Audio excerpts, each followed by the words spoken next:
Fine Hosmani, secret ಆಗೇ ಇರಲಿ ಬಿಡಿ. ಬಟ್ ಒಂದಲ್ಲ ಒಂದಿನ ಗೊತ್ತಾಗತ್ತೆ ಅಲ್ವಾ? ಓ ಯಾ, ಕೇಕ್ ಕಟ್ ಮಾಡೋಕ್ಕಿಂತ ಮುಂಚೆ ಬೋರ್ಡ್ ಮೀಟಿಂಗಲ್ಲಿ ಏನಾಯಿತು ಅಂತ ಹೇಳಲೇ ಇಲ್ಲ. ಅರೆ ಅದರಲ್ಲೇನಿದೆ ಮಾನಸಿ, ದಾದಾ ಅಮ್ಮನ್ನ ಅನುಗೆ ಮೀಟ್ ಮಾಡಿಸಿರ್ತಾರೆ. ಅಮ್ಮ ಡಬಲ್ ಸರ್ಪ್ರೈಸ್ ಆಗಿ ಡಬಲ್ ಖುಷಿಯಾಗಿರ್ತಾರೆ ಅಲ್ವಾ ಅಮ್ಮ? ಕರೆಕ್ಟ್ ಅಲ್ವಾ ದಾದಾ? ಮೀಟಿಂಗಿಗೆ ಬರದೆ ಅದರ ಬಗ್ಗೆ ನೀನು ಮಾತಾಡಿದ್ರೆ ನಾನು ಏನು ಹೇಳಿ ಹರ್ಷ?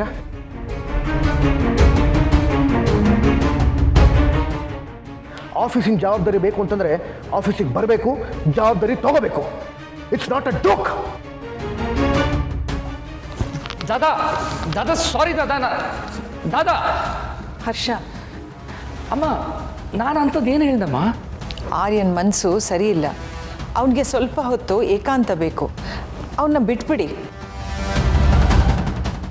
ನಾನು ಇಷ್ಟು ಕಷ್ಟಪಟ್ಟು ಕೇಕ್ ಬೇಕ್ ಮಾಡಿದ್ದೀನಿ, ಅದನ್ನು ಕಟ್ ಮಾಡಿದ್ಮೇಲೆ ಆದರೂ ಅವ್ರು ಹೋಗ್ಬೋದಿತ್ತಲ್ವಾ? Very bad.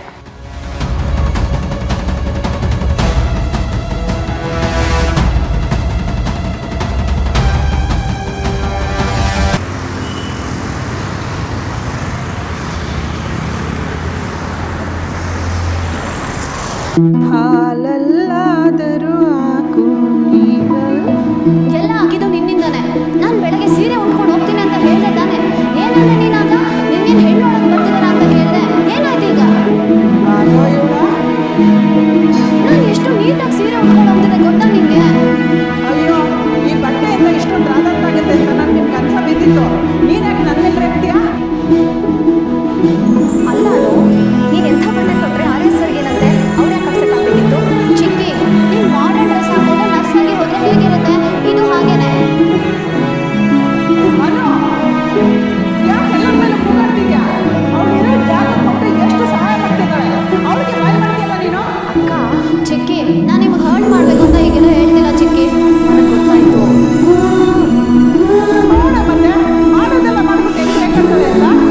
ನಾನೇನು ಮಾಡಿದೆ?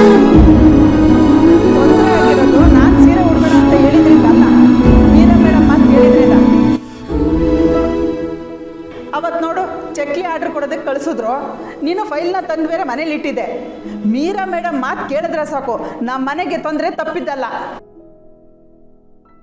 ನನ್ನ ಕಷ್ಟ ನಿಮಗೆಲ್ಲ ಅರ್ಥ ಆಗಬೇಕು. ಇದ್ರ ಬಗ್ಗೆ ಮಾತಾಡಿದಷ್ಟು ಸಿಟ್ಟು ಮತ್ತೆ ಬೇಜಾರು ಎರಡೂ ಹೆಚ್ಚಾಗತ್ತೆ ನನಗೆ.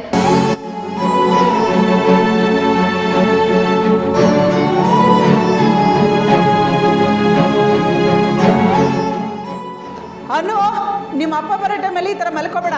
ಆಮೇಲೆ ಅವ್ರು ಏನಾಯ್ತು ಅಂತ ಕೇಳಿದ್ರೆ ಮೊದಲಿಂದ ನಿನ್ನ ಕತೆ ಪುರಾಣ ಎಲ್ಲ ಹೇಳ್ಬೇಕು. ದಯವಿಟ್ಟು ಎದ್ದೋಳು.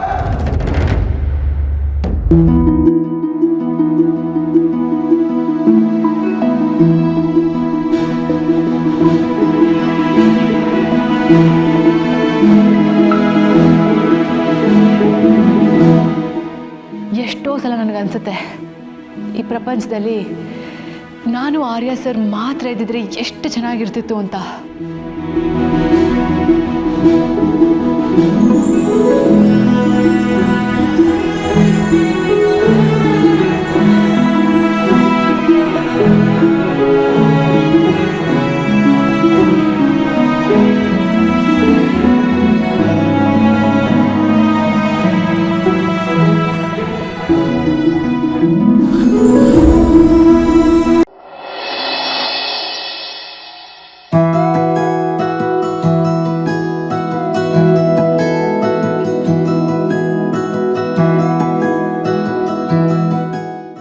ಹರ್ಷ, ತಿನ್ನುವಾಗ ಮೊಬೈಲ್ ನಾಟ್ ಅಲೌಡ್. ಬರ್ತೋದ್ಯಾ? ಸಾರಿ ಹರ್ಷ, ಇವತ್ತಿಂದ ನೀನು ಸರಿಯಾಗಿ ಆಫೀಸಿಗೆ ಬರಬೇಕು. ಶೋರ್ ದಾದಾ. ನೀನು ಸರಿಯಾಗಿ ಜವಾಬ್ದಾರಿ ತೊಗೊಂಡ್ರೆ ಅತ್ತಿಗೆಗೂ ಸಮಾಧಾನ ಆಗುತ್ತೆ ಅಲ್ವಾ? ಅತ್ತಿಗೆ ನಿಷ್ಠೆ ತುಂಬ ಮುಖ್ಯ. ಅಮೃತ ಜಾಸ್ತಿ ಆದರೂ ವಿಷಾನೇ, ಉಸಿರಾಟ ಕಡಿಮೆ ಆದರೂ ವಿಷಾನೇ.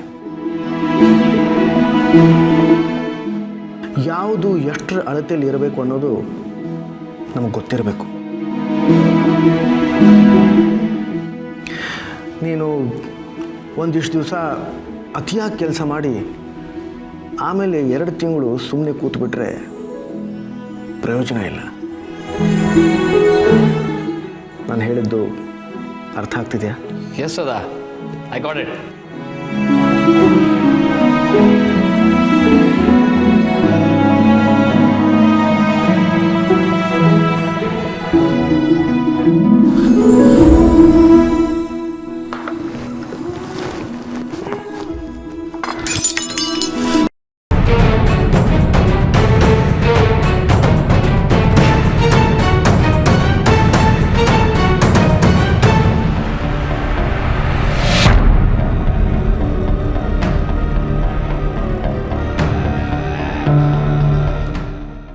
ಐ ಆಮ್ ಸಾರಿ ಅದಕ್ಕೆ.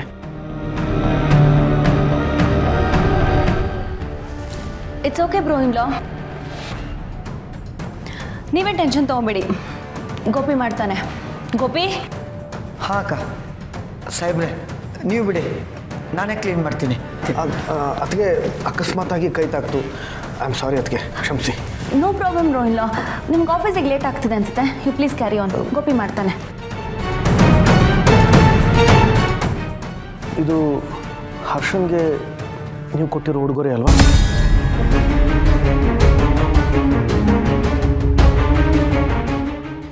ತಪ್ಪಾಯ್ತು ಅದಕ್ಕೆ. ನಿಮ್ಮಿಂದ ಯಾವುದೇ ರೀತಿ ತಪ್ಪಾಗಲ್ಲ bro in law. I mean, ನೀವು ತಪ್ಪು ಮಾಡಿದ್ರು ಅದು ತಪ್ಪೇ ಅಲ್ಲ. You are always right. ನೀವೇನು ಟೆನ್ಷನ್ ತೊಗೋಬೇಡಿ, ಗೋಪಿ ಕ್ಲೀನ್ ಮಾಡ್ತಾನೆ. ಗೋಪಿ, ಬೇಗ ಕ್ಲೀನ್ ಮಾಡು. ಹಾಂ ಅಕ್ಕ. ಗೋಪಿ, ಇದು ನಾನು ತಪ್ಪು ಮಾಡಿತ್ತು, ನಾನೇ ಸರಿ ಮಾಡ್ತೀನಿ. ಆರ್ಯ, ನೀನು ಹೊರಡು, ಆಫೀಸಿಗೆ ಲೇಟ್ ಆಗುತ್ತೆ. ಆಫ್ಟರ್ ಆಲ್ ಒಂದು ಕಾಫಿ ಮಗ್ತಾನೆ. ಹೌದು, after all just coffee cup ಅಷ್ಟೇ, ನೋ ಪ್ರಾಬ್ಲಮ್. ಪ್ರೀತಿ ಅಂದ್ರೇನು, ಪ್ರೀತಿ ವ್ಯಾಲ್ಯೂ ಅವ್ರಿಗೆ ಗೊತ್ತಿದ್ರೆ ಇದೆಲ್ಲ ಅರ್ಥ ಆಗ್ತಿತ್ತು. ನಾನು ನನ್ನ ಗಂಡಂಗೆ ಅಂತ ಪ್ರೀತಿಯಿಂದ ತಂದಿದ್ದ ಗಿಫ್ಟ್ ಒಡೆಯೋದು ಒಂದೇ ಒಂದು ಕ್ಷಣ, ಆದರೆ ಕಾಪಾಡ್ಕೊಳ್ಳೋದು ತುಂಬ ದೊಡ್ಡ ವಿಷಯ.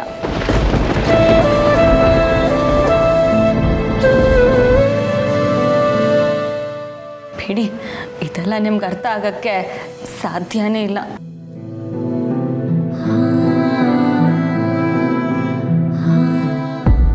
I trust you sir. ನನ್ನ ಸಂತೋಷಕ್ಕೆ ಕಾರಣನೇ ನೀವು ಸರ್.